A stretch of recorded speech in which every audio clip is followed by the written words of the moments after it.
కాంగ్రెస్ ప్రభుత్వము రేవంత్ సర్కారు పూర్తిగా రైతాంగాన్ని మోసం చేసినటువంటి సందర్భం ఏదైతే ఉందో దీని రైతాంగం పూర్తి స్థాయిలో ఆత్మవిమర్శ చేసుకుంటా ఉన్నారు. ఎందుకంటే ఈరోజు అధికారంలో రాకంటే ముందు రైతాంగానికి రుణమాఫీ చేస్తాను, రైతాంగానికి 24 గంటలు కరెంట్ ఇస్తాను, అట్లాగే సన్నాలకే కాదు దొడ్డు వడ్లకు కూడా 500 బోనస్ ఇస్తాను.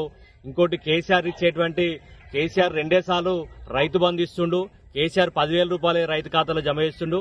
నేను అధికారంలోకి వస్తే 15,000 రూపాయలు రైతు బంధు ఇస్తా అని చెప్పేసి ఈరోజు రైతులను నడ్డి విరిచి నిట్ట నిలువ ముంచినటువంటి నాయకుడు ఎవరైనా ఉన్నారంటే అది దానికి ఉదాహరణ, దానికి నిదర్శనం రేవంత్ గారే అని చెప్పేసి మనం చెప్పొచ్చు. ఈరోజు ఏదో వడగొట్టినట్టు, ఏదో రైతాంగానికి ఏదో వేసినట్టు మీ ప్రభుత్వమే కదా చెప్పింది రైతుకు ఏకకాలంలో రుణమాఫీ చేయండి. హరీష్ రావు రైతులకు ఏకకాలంలో ఆగస్టు 15 వరకు రుణమాఫీ చేస్తా, హరీష్ రావు రాజీనామా చేస్తా అని చెప్పేసి మాట్లాడినావు. ఇవాళ నువ్వు విసిరినటువంటి సవాల్ ఎక్కడుంది? ఈరోజు ఎక్కడ రైతు రుణమాఫీ ఎక్కడ చేసినావు? సుమారు 36,000 కోట్ల రైతు రుణమాఫీ చేసేది ఉంటే 18 కోట్ల రుణమాఫీ చేసి మొత్తం రుణమాఫీ చేసినట్టుగా సంకల్పు గుద్దుకొని జబ్బలు జరుచుకుంటున్నావు. నీ ప్రభుత్వాన్ని ఈ రైతాంగం నమ్మదు.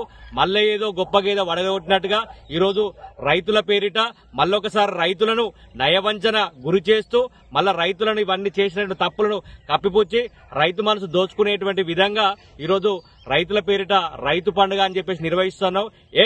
రైతాంగానికి పూర్తి స్థాయిలో రుణమాఫీ చేసినప్పుడే రైతాంగానికి రైతు పండుగ అయ్యి రైతు భరోసా. ఈ రోజు ప్రతి రైతు కూడా ఎకరానికి 15,000 రూపాయలు బాకీ ఉండవు. సుమారు 2 సార్లు రైతు బంధు ఇవ్వకుండా రైతులను నిట్ట నిలువున మోసం చేసినటువంటి గనులను రేవంత్ రెడ్డి అని చెప్పేసి కూడా తెలియజేస్తా ఉన్నా. దాంతో పాటుగా ఈరోజు కేసీఆర్ గవర్నమెంట్ లో రైతు పెట్టుబడి సాయం దున్నకాలకు రాకంటే ముందే రైతు బంధు ద్వారా రైతుకు అవకాశం కల్పించి రైతుకు పెట్టుబడి సాయం ఎకరానికి 10,000 అందించిండు. ఇవాళ దున్నకాలు అయిపోయినాయి, వరి నాట్లు అయిపోయినాయి, కోయడం అయిపోయింది, అమ్మడం అయిపోయింది. కానీ ఇప్పటి వరకు మళ్లీ పునాస పంట మళ్లీ పంటలు దున్నకాలకు రైతులు మొదలు పెడుతున్నారు. అయినా ఇప్పటి వరకు కూడా రైతు అకౌంట్లో ఎక్కడ కూడా రైతు భరోసా పడలేదు. దీన్ని ఎందుకంటే దేశానికి వెన్నెముకన రైతును కాబట్టి ఆ వెన్నెముకను ఇలా నిట్ట నిలువున మోసం చేసిన చరిత్ర నీది. ఈ రోజు అధికారంలోకి వచ్చినాక దొడ్డుబడ్లకు కాకుండా సన్నాలకు ఇస్తాన్నావు. ఈ రోజు కొనుగోలు కేంద్రాలు జాప్యం చేసి ఇప్పటికి కూడా ఇగో రైతాంగం తమ వడ్లను అమ్ముకోవాలి. 70% దళారీలకు అమ్ముకున్నా 30% కూడా కొనలేని దద్దమ్మ సవట ప్రభుత్వం ఈ కాంగ్రెస్ ప్రభుత్వం. రైతుల ఖాతాల్లో పైసలు లేవు, రైతు బంధు లేదు, రైతు బీమా లేదు, రైతు రుణమాఫీ లేదు.